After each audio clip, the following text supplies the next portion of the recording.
सुप्रभात बच्चों, आज मैं आपको हिंदी भाषा और व्याकरण की कक्षा में फिर से निबंध लेखन पढ़ाने के लिए उपस्थित हूँ। तो आज का विषय है परोपकार। तो परोपकार निबंध में कुछ मुख्य बिंदुओं पर हमें निबंध लिखना है।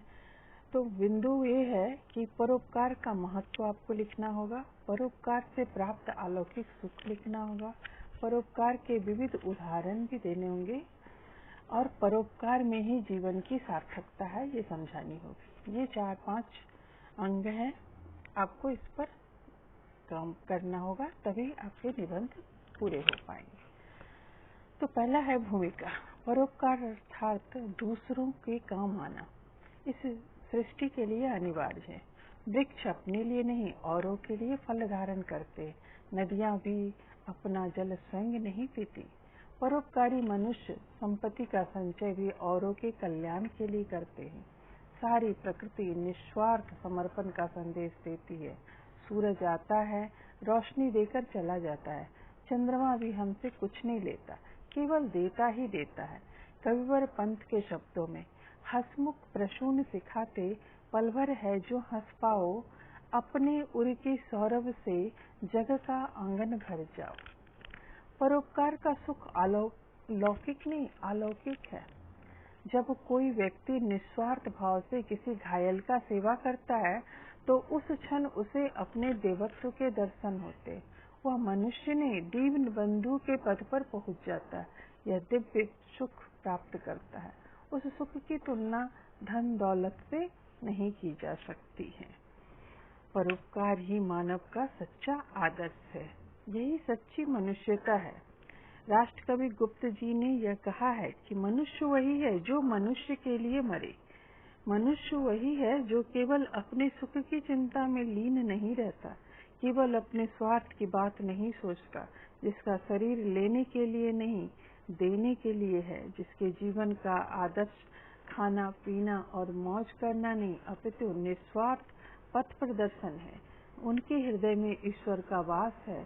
उनका हृदय सागर के भांति विशाल होता है, जिसमें समस्त मानव समुदाय के लिए प्रेम से भरा स्थान रहता है।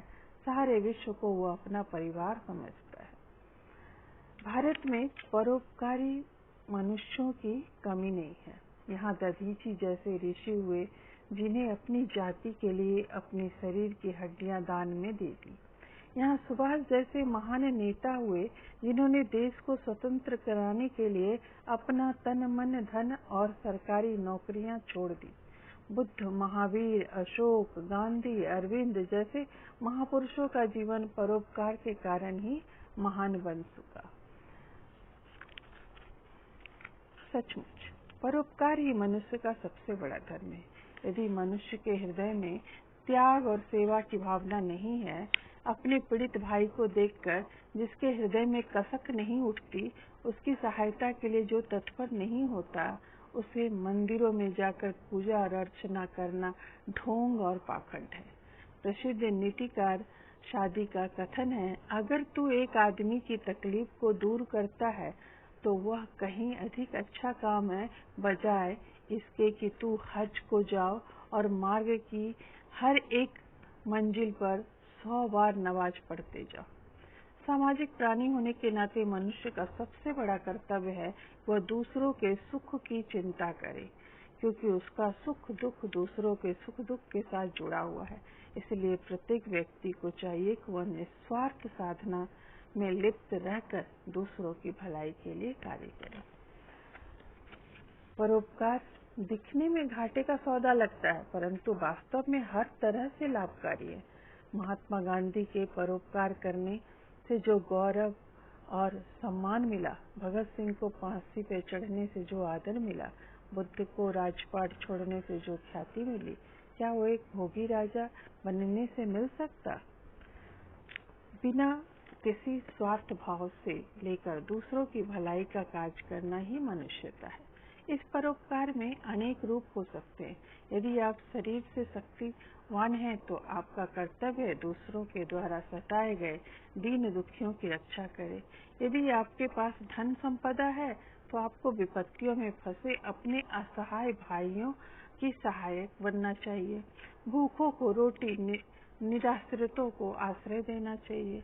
यदि आप यह सब करने में भी असमर्थ हैं तो अपने दुखी और पीड़ित भाइयों को मीठे शब्दों द्वारा धीरज बंधाना और सांत्वना प्रदान करना। यही नहीं कि किसी भूले हुए को रास्ता दिखा देना, संकट में अच्छी सलाह देना, अंधों का सहारा बन जाना, घायल अथवा रोगी की चिकित्सा करना, ये सब परोपकार के महत्वपूर्ण अंग है। वास्तव में हृदय के किसी भी के प्रति शुभ विचार भी परोपकार का ही रूप है।